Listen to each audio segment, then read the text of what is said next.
Clamp, clamp, clamp.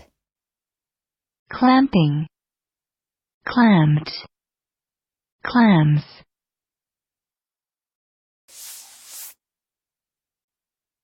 Noun. 1. A device, generally used by carpenters, that hold things firmly together. Verb. 1.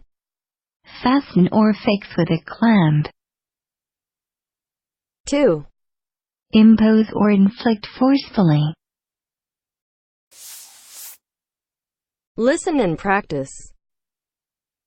Clamp the chair together until the glue has hardened. Clamp the chair together until the glue has hardened. The military government clamped a curfew onto the capital. The military government clamped a curfew onto the capital.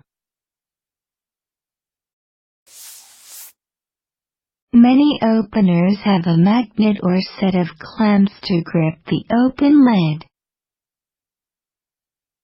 Many openers have a magnet or set of clamps to grip the open lid. Clamp.